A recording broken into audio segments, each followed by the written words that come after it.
بسم الله الرحمن الرحيم. الحمد لله رب العالمين، والصلاة والسلام على خاتم الأنبياء والمرسلين نبينا محمد وعلى آله وصحبه أجمعين. أما بعد، رمضان اور قرآن اس عظیم مہینے میں قرآن مجید کے پیارے الفاظ اور خوبصورت انداز بیان پر غور و فکر کا درس جاری ہے۔ پچھلے درس میں ان اور اذا کے تعلق سے چند باتیں کی تھیں۔ آج کی نشست میں مزید کچھ اہم باتیں کرتے ہیں، اللہ تعالیٰ آسانی فرمائے۔ یہ ہم جان چکے ہیں کہ ان حرف شرط ہے، وہ یہ تب استعمال ہوتا ہے جب کسی معاملے کا ہونا اور نہ ہونا برابر ہو، یا مشکوک ہو، یا ہونے کا رجحان کم ہو، یعنی کسی غیر یقینی چیز یا کسی چیز کے ہونے کے کم احتمال یا صرف مفروضے کو بیان کرنے کے لیے استعمال ہوتا ہے۔ اور یہ بھی ہم جان چکے ہیں پچھلے درس میں کہ اذا اسم شرط ہے اور یہ تب استعمال ہوتا ہے جب معاملہ یقینی ہو یا ہونے کا رجحان زیادہ ہو۔ آج کی نشست میں کچھ مزید مثالیں بیان کرتے ہیں اور خوبصورت انداز بیان پر غور و فکر کرنے کے ساتھ ساتھ بہترین پیغامات کو جاننے کی کوشش کرتے ہیں۔ لیکن اس سے پہلے ان دونوں لفظوں میں یہ عجیب فرق بھی جان لیں کہ ان حرف شرط اور جزم ہے، یعنی ان کے تعلق سے کہا جاتا ہے کہ یہ حرف شرط اور جزم ہے، یعنی فعل مضارع کے اعراب کو مجزوم کر دیتی ہے، اور اس کے برعکس اذا اسم شرط غیر جازمہ ہے، یعنی فعل کے اعراب پر اس کا کوئی اثر نہیں ہوتا۔ اس معاملے میں اس اشکال یا مغالطے کو بھی دور کرتا چلو کہ کوئی کہے گا کہ جب ان حرف جزم ہے تو کسی غیر یقینی چیز یا کم احتمال یا مفروضے کے لیے استعمال کیسے ہو سکتا ہے، اور اذا غیر جازمہ ہونے کے باوجود بھی کسی یقینی یا زیادہ احتمال کے لیے کیوں استعمال ہوتا ہے؟ اس کا جواب یہ ہے کہ اس جزم کا معاملہ صرف اعراب کی حد تک ہے، اور ان بعض اوقات کسی یقینی چیز کے لیے بھی استعمال ہو سکتی ہے، لیکن عمل کے اعتبار سے اذا زیادہ قوی ہے اور یقین یا کثرت کے لیے استعمال ہوتا ہے، اور اذا کے برعکس ان جو ہے قلت اور کم احتمال یا مفروضے کے لیے استعمال ہوتا ہے۔ اور اسی قلت کے معنی کے متعلق آج کی نشست میں چند مثالیں بیان کرتے ہیں۔ لیکن اس قلت کے تعلق یا مثالوں سے پہلے مفروضے کے متعلق ایک مثال بیان کرتے ہیں کہ ان کا معنی مفروضے کے لیے بھی استعمال ہوتا ہے۔ بڑی پیاری مثال ہے، ارشاد باری تعالیٰ ہے وَلَقَدْ أُوحِيَ إِلَيْكَ وَإِلَى الَّذِينَ مِنْ قَبْلِكَ لَئِنْ أَشْرَكْتَ لَيَحْبَطَنَّ عَمَلُكَ وَلَتَكُونَنَّ مِنَ الْخَاسِرِينَ۔ سورۃ الزمر آیت نمبر 65۔ اس کا ہم ترجمہ یوں کرتے ہیں، یقیناً تیری طرف بھی اور تجھ سے پہلے کے تمام انبیاء کی طرف بھی وحی کی گئی ہے کہ اگر تو نے شرک کیا تو بلا شبہ تیرا سارا عمل ضائع ہو جائے گا، اور یقیناً تو خسارہ پانے والوں میں سے ہو جائے گا۔ لیکن آئیے دیکھتے ہیں اس ترجمے میں وہ معنی موجود ہیں جو اس عربی لغت میں اللہ تعالیٰ نے پیارے انداز میں بیان فرمائے۔ آئیے دیکھتے ہیں۔ پہلی بات یہ کہ یہ ایک مفروضہ ہے، یعنی اگر بے فرض محال ایسا ہو گیا اور اللہ تعالیٰ کے پیارے پیغمبر صلی اللہ علیہ وسلم سے شرک ہو گیا تو اللہ تعالیٰ کا قانون کبھی نہیں بدلے گا اور تمام اعمال ضائع ہو جائیں گے، اگرچہ نبی کی نبوت ہی کیوں نہ ہو۔ یعنی شرک جیسے عظیم ظلم کی وجہ سے کوئی بھی نیک عمل باقی نہیں رہے گا، تمام اعمال اکارت ہو جائیں گے۔ اور ہمارے لیے یہ پیغام ہے کہ اگر شرک جیسے بدترین گناہ کے سامنے نبی کی نبوت اور رسالت باقی نہیں رہ سکتی اور اکارت ہو جاتی ہے تو کسی مسلمان کا شرک کے ساتھ ایمان کیسے باقی رہ سکتا ہے؟ یہ ناممکن ہے، اور ایمان کے ساتھ ساتھ تمام اعمال بھی ضائع ہو جائیں گے۔ اللہ تعالیٰ کی پناہ۔ اسی لیے لَيَحْبَطَنَّ کا لفظ تاکید کے ساتھ بیان ہوا ہے تاکہ کوئی یہ نہ سمجھے کہ یہ وعید بھی صرف مفروضہ ہے۔ ہرگز نہیں، مفروضہ تو صرف اللہ تعالیٰ کے پیارے پیغمبر صلی اللہ علیہ وسلم سے شرک کے ہونے کی حد تک ہے، لیکن شرک کی سزا اور اس کی یہ سخت وعید یقینی ہے تاکہ اللہ تعالیٰ کے پیارے پیغمبر علیہ السلام کا ہر امتی اس حقیقت کو اچھی طرح جان لے اور شرک جیسے بدترین گناہ سے زندگی بھر ڈرتا رہے اور بچتا رہے، جیسا کہ اللہ تعالیٰ کے پیارے نبی ابراہیم علیہ السلام نے اللہ تعالیٰ سے دعا کی، وَإِذْ قَالَ إِبْرَاهِيمُ رَبِّ اجْعَلْ هَذَا الْبَلَدَ آمِنًا وَاجْنُبْنِي وَبَنِيَّ أَن نَّعْبُدَ الْأَصْنَامَ۔ سورۃ ابراہیم آیت نمبر 35۔ اے میرے رب، اس شہر کو امن والی جگہ بنا دے اور مجھے اور میرے بیٹوں کو بتوں کی عبادت یعنی شرک سے بہت دور ایک جانب کر دے اور ہم سے دور دوسری جانب شرک کو کر دے.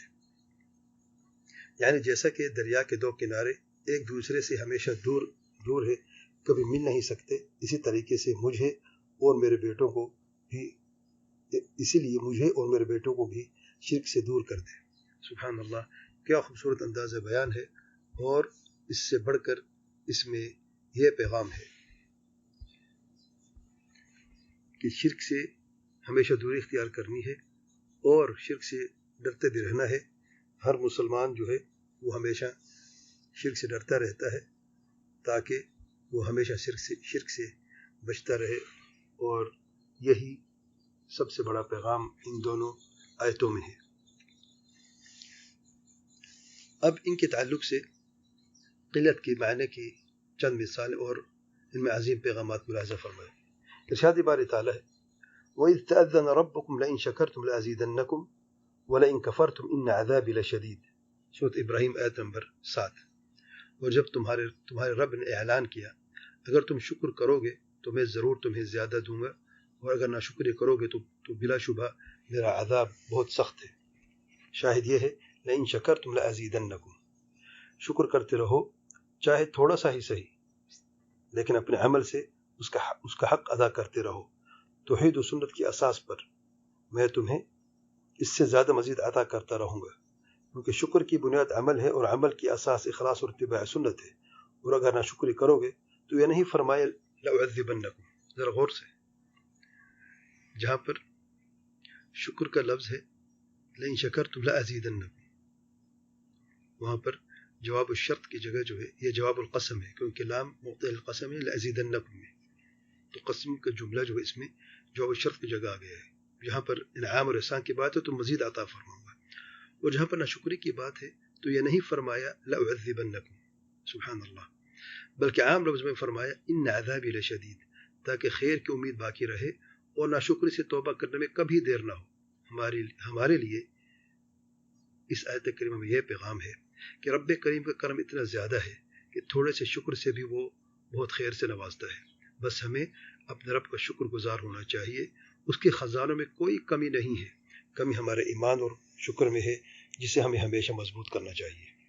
اگلی آیت ارشاد باری تعالیٰ ہے یا ایہا الذین آمنوا ان تنصروا اللہ ینصرکم ویثبت اقدامکم. سورۃ محمد آیت نمبر 7. اے ایمان والو، اگر تم اللہ تعالیٰ کے دین کی نصرت کرو گے تو اللہ تعالیٰ تمہاری نصرت کرے گا اور تمہیں ثابت قدمی عطا فرمائے گا. اللہ تعالیٰ کے دین کی نصرت ضروری ہے، چاہے تھوڑی ہی صحیح.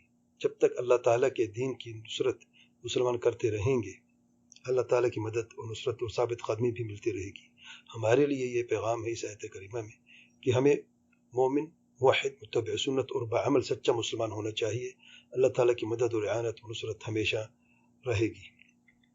اگلی آیت اللہ تعالیٰ کا ارشاد ہے ان ینصرکم اللہ فلا غالب لکم وان یخذلکم فمن ذا الذی ینصرکم من بعدہ وعلی اللہ فلیتوکل المؤمنون. سورۃ آل عمران آیت نمبر 160. اے مسلمانوں، اگر اللہ تمہاری مدد کرے تو تم پر کوئی غالب نہیں آ سکتا، اور اگر وہ تمہیں بے سہارا چھوڑ دے تو پھر کون ہے جو اس کے بعد تمہاری مدد کرے گا. اور مومنوں کو اللہ تعالیٰ پر ہی توکل کرنا چاہیے. ان کے لفظ سے یہ حقیقت اس لیے بیان کی ہے کہ اللہ تعالیٰ کی نصرت دین پر ہمارے عمل اور نصرت سے جڑی ہوئی ہے، اور جب ہمارا معاملہ یہ ہے کہ ہم دین کی نصرت کرنے میں کمزور ہیں الا من رحم اللہ، اور بہت ہی کم مسلمان اس پر عمل کرنے والے ہیں، تو انداز بیان بھی اسی حقیقت کے مطابق ہے. اور اس آیت کریمہ کا اختتام ایمان اور توکل سے اس لیے کیا گیا کہ یہی طریقہ ہے اس کمزوری کو دور کرنے کا اور اس مرض کا علاج کا.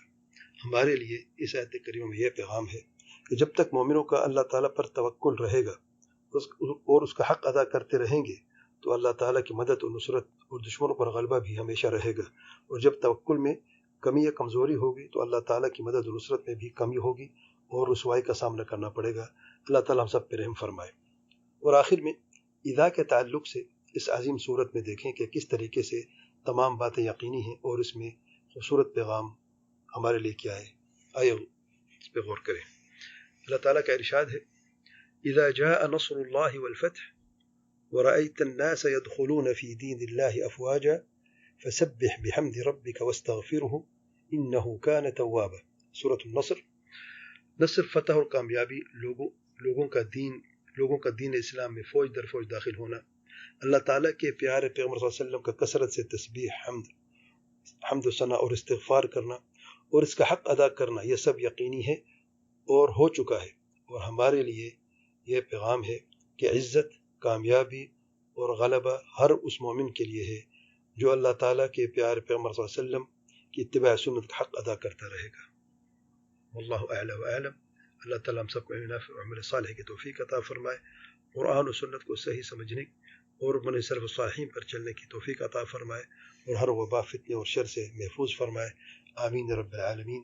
سبحانک اللہم و بحمدک، اشہد ان لا الہ الا انت، استغفرک و اتوب الیک.